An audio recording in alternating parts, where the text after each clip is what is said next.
Assalamualaikum warahmatullahi wabarakatuh. Halo teman-teman, perkenalkan nama aku Fisat Dewa Adil, NIM 191101116,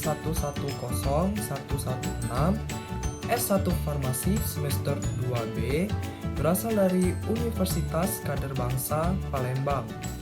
Di video kali ini aku akan menjelaskan tentang kelarutan. Nah, buat kalian yang belum tahu kelarutan atau malah belum dengar apa itu kelarutan. Nah, di sini aku bakalan menjelaskan tentang kelarutan. So, jangan kemana-mana, keep on watching.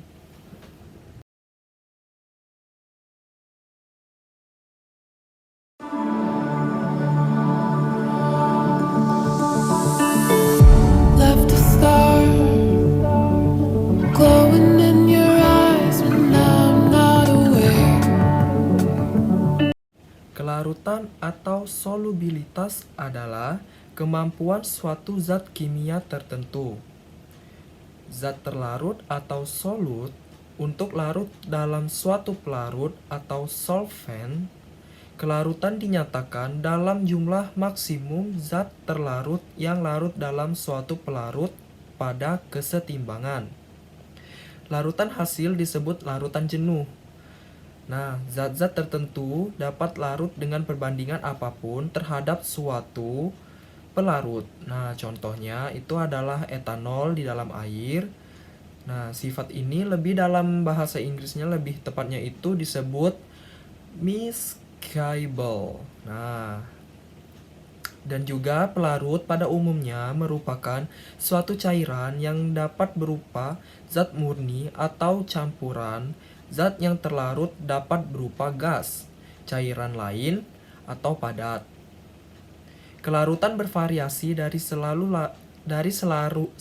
larut seperti etanol dalam air hingga sulit terlarut seperti perak klorida dalam air. Itu istilah tak larut atau insoluble.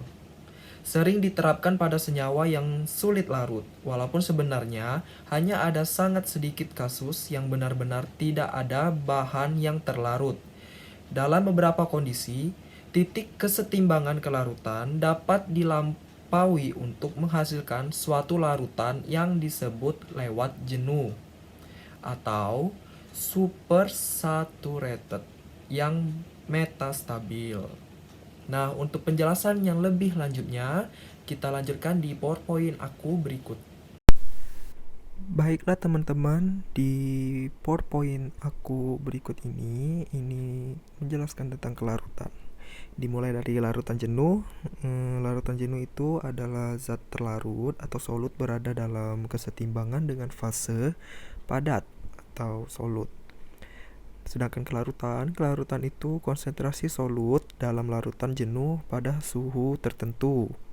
Nah, larutan tidak jenuh atau unsaturated atau hampir jenuh dalam kurung subsaturated itu adalah larutan yang mengandung solut dalam konsentrasi di bawah konsentrasi yang diperlukan supaya terjadi penjenuhan yang sempurna pada suhu tertentu. Nah, berikutnya itu ada larutan lewat jenuh dalam kurung supersaturated. Itu adalah larutan pada suhu tertentu yang mengandung solut lebih banyak daripada normal sehingga terdapat solut yang tak terlarut. Gitu. Oke. Di slide berikutnya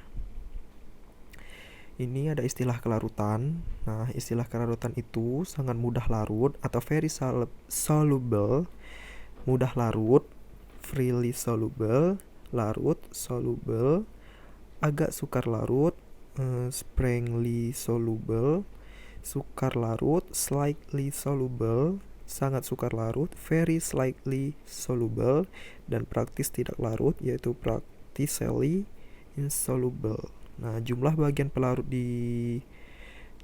diperlukan untuk melarutkan satu bagian zat yaitu yang sangat mudah itu kurang dari 1, mudah larut 1 sampai 10, larut itu 10 sampai 30, agak sukar larut itu 30 sampai 100, sukar larut itu 100 sampai 1000, sangat sukar larut itu 1000 sampai 10.000, dan yang terakhir itu praktis tidak larut itu lebih dari 10.000. Baiklah, di slide berikutnya itu ada interaksi solvent solut. Nah, pelarut polar, kelarutan obat. Nah, polaritas pelarut dalam kurung solvent itu terhadap momen dipol dalam kurung momen dipol itu lebih besar daripada polar. Nah, kemampuan solut itu juga membentuk ikatan hidrogen. Nah, nitrobenzena mempunyai momen dipol 4,2 kali 10 pangkat min 18 SU cm, sedangkan fenol hanya 1,7 kali 10 pangkat min 18 SU cm. Namun pada 20 derajat kelarutan nitrobenzena itu 0,0155 mol per kilogram, sedangkan fenol itu 0,95 mol per kilogram. Nah, untuk yang gambar ini itu gambar struktur molekulnya seperti rasio gugur polar dengan non polar. Oke, di slide berikutnya itu ada mekanisme solvent polar. Nah, mekanisme solvent polar itu ada 3, yaitu A. Solvent polar dengan tetapan dielektrik yang tinggi menurunkan gaya atraksi antara ion bermuatan berlawanan dalam kristal MIS atau NaCl. B. Itu solvent polar memutuskan ikatan kovalen elektrolit kuat dengan reaksi asam basa, terjadinya ionisasi HCl oleh air seperti HCl plus H2O diionisasi jadi H3O plus Cl-. Nah, yang C itu solvent polar mampu mensolvat molekul dan ion melalui gaya interaksi dipol, khususnya pembentukan ikatan hidrogen yang menyebabkan kelarutan zat. Nah, interaksi ion dipol antara garam natrium OLED dengan air ini seperti struktur di gambar ini. Oke, di slide berikutnya itu ada solvent nonpolar. Solvent nonpolar itu melarutkan solut nonpolar dengan tekanan internal yang sama melalui interaksi dipol induksi. Molekul solut berada dalam larutan oleh gaya lemah van der Waals-London. Minyak dan lemak larut dalam karbon tetraklorida, benzena, dan minyak mineral. Basa alkaloid dan asam lemak larut pula dalam solvent nonpolar. Kalau solvent semipolar itu keton dan alkohol dapat menginduksi derajat polaritas dalam molekul solvent nonpolar. Karena itu, benzena yang mudah terpolarisasi menjadi larut dalam alkohol. Kedua, itu senyawa semipolar dapat berlaku sebagai solvent perantara dalam kurung intermediate solvent untuk bercampurnya cairan polar dan nonpolar. Tiga, itu aseton meningkatkan kelarutan eter dalam air. Propylenglikol menambah kelarutan campuran air dengan minyak, permen, dan air dengan benzil benzoat. Slide berikutnya itu ada kelarutan zat pada dalam cair. Nah, kelarutan zat pada dalam cair itu dipengaruhi oleh 1. Temperatur, 2. Penambahan zat terlarut lain, ketiga polaritas pelarut, keempat konstanta dielektrik pelarut, kelima pH larutan, keenam ukuran partikel, ketujuh ukuran molekul, dan kedelapan polimorfisme. Slide berikutnya itu kelarutan zat padat dalam cairan pengaruh temperatur. Nah, pengaruh temperatur dapat meningkatkan kelarutan zat padat, terutama kelarutan garam dalam air. Sedangkan kelarutan senyawa nonpolar hanya sedikit sekali dipengaruhi oleh temperatur. Dan ini kelarutan zat padat dalam cair pengaruh temperatur, yaitu reaksi eksoterm dan endoterm. Delta H, panas pelarut parsial, panas yang diabsorpsi per mol bila sejumlah kecil zat terlarut ditambahkan dalam sejumlah besar pelarut.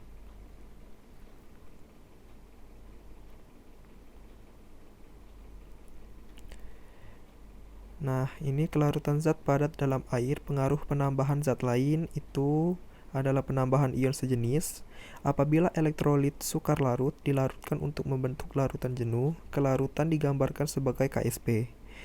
Kedua, kelarutan menurun dengan adanya ion sejenis, meningkat dengan penambahan ion tidak sejenis. Kelarutan zat padat dalam air pengaruh penambahan zat lain, yaitu ada juga penambahan surfaktan. Surfaktan merupakan molekul amfifilik yang tersusun dari bagian polar atau hidrofilik dalam kurung heat dan bagian nonpolar atau hidrofobik dalam kurung tail. Kedua, bagian kepala dapat berupa anionik, kationik, zwitterion dalam kurung dipolar, dan nonionik. Yang ketiga, bagian ekor merupakan senyawa hidrokarbon rantai panjang. Slide berikutnya. Penambahan surfaktan itu lanjutannya yang tadi, yaitu pada konsentrasi rendah dalam larutan berada pada permukaan atau antarmuka larutan dan memberikan efek penurunan tegangan permukaan. Pada konsentrasi di atas, konsentrasi misel kritis dalam kurung KMK membentuk misel dalam kurung agregat kolidal yang berperan dalam proses solubilisasi miselar. Penambahan surfaktan lanjutannya solubilisasi miselar, yaitu suatu pelarutan spontan yang terjadi pada molekul zat yang sukar larut dalam air melalui interaksi yang reversibel dengan misel dari surfaktan dalam larutan sehingga terbentuk suatu larutan yang stabil secara termodinamika. Syaratnya yaitu konsentrasi surfaktan itu lebih besar daripada KMK.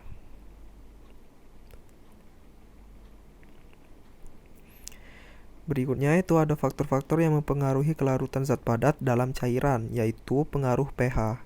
Kelarutan senyawa yang terionisasi dalam air sangat dipengaruhi oleh pH, sedangkan kelarutan senyawa non-elektrolit yang tidak terionisasi dalam air hanya sedikit dipengaruhi oleh pH. Nah, untuk senyawa yang terionisasi dalam kurung elektrolit seperti asam karboksilat dalam kurung Ha, kelarutan merupakan fungsi dari pH.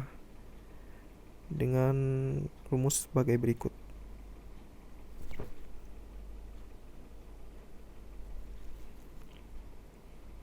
Masih dalam pengaruh pH, yaitu peningkatan pH dapat meningkatkan kelarutan senyawa asam lemah dan penurunan pH dapat meningkatkan kelarutan senyawa basa lemah.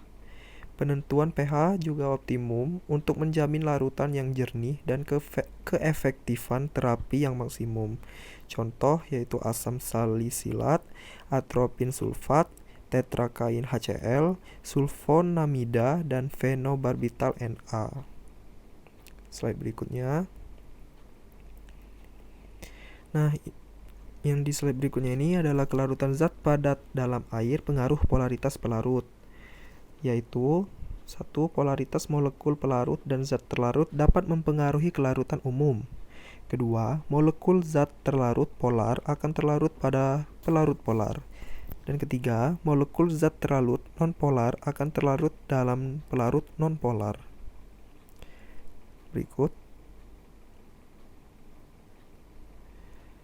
Berikutnya yaitu faktor-faktor yang mempengaruhi kelarutan zat padat dalam cairan. Nah, faktor-faktor yang mempengaruhi kelarutan zat padat dalam cairan ini ada 5, yaitu yang pertama itu pengaruh konstanta dielektrik, yaitu senyawa hidrofobik meningkat kelarutannya dalam air dengan adanya perubahan konstanta dielektrik pelarut yang dapat dilakukan dengan penambahan pelarut lain dalam kurung kosolven.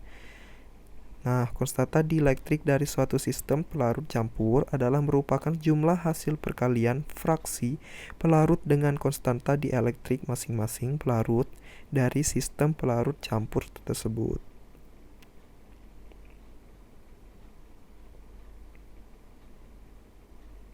Nah, yang kedua itu pengaruh kosolven. Kosolvensi merupakan suatu fenomena di mana zat terlarut memiliki kelarutan yang lebih besar dalam campuran pelarut dibandingkan dalam satu jenis pelarut. Sedangkan kosolven adalah pelarut yang digunakan dalam kombinasi untuk meningkatkan kelarutan solut. Nah, ini sudah ada tertera tabel di sini, kalian bisa lihat.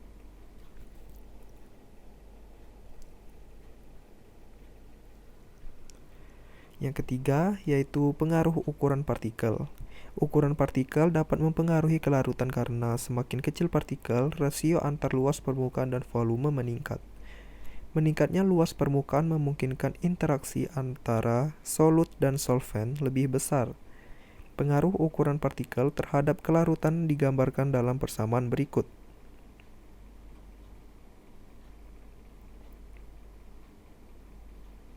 Berikutnya.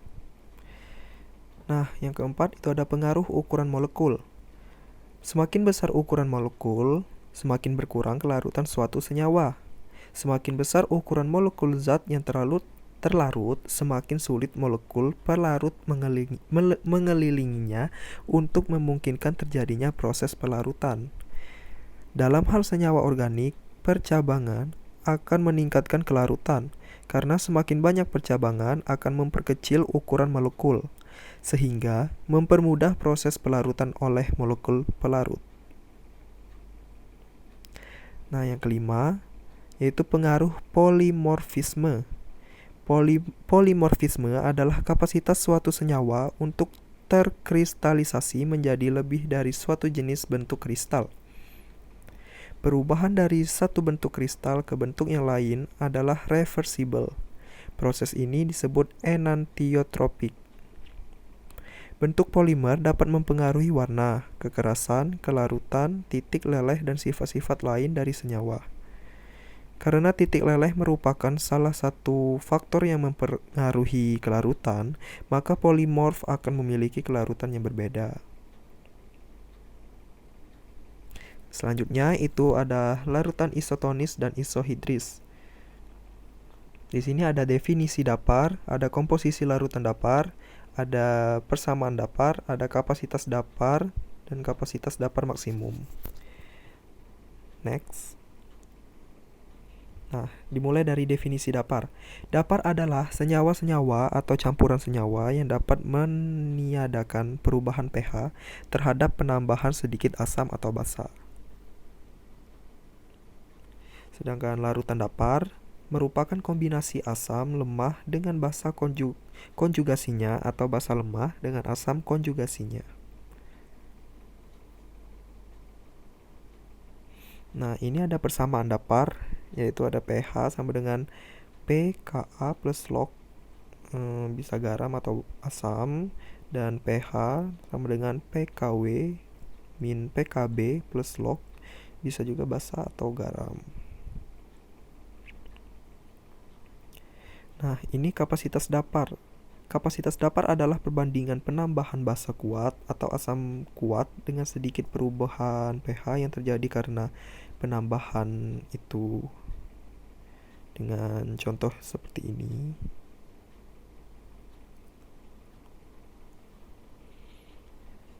Selanjutnya itu adalah kelarutan gas dalam cairan. Kelarutan gas dalam cairan adalah konsentrasi gas yang terlarut saat berada dalam kesetimbangan dengan gas murni di atas larutan. Kelarutan tergantung pada yang pertama tekanan, suhu, adanya garam, dan reaksi kimia. Nah, tekanan gas di atas cairan naik, maka kelarutannya bertambah. Kalau suhu naik, kelarutannya gas turun. Kalau adanya garam, penambahan garam dalam kurung elektrolit membebaskan gas terlarut. Dan reaksi kimia yaitu gas tertentu karena memberikan reaksi kimia kelarutannya menjadi lebih besar. Misal hidroklorida, amonia, dan karbon dioksida.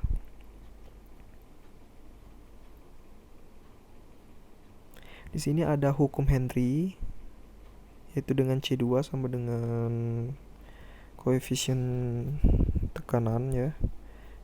Yaitu yang C2 itu yang berarti konsentrasi gas terlarut dalam gram atau larutan solvent, sedangkan P itu tekanan parsial gas tak terlarut dalam milimeter, dan itu koefisien kelarutan. Berikutnya, kelarutan gas dalam cairan dapat dinyatakan oleh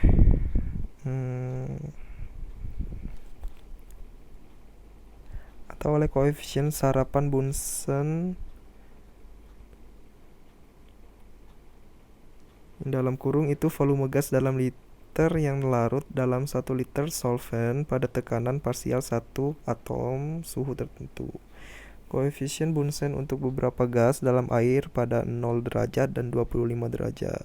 Bisa dilihat di gambar ini. Oke teman-teman, di slide PPT aku tadi itu dapat disimpulkan semakin besar konsentrasi surfaktan yang ditambahkan, maka semakin tinggi pula kelarutan suatu zat.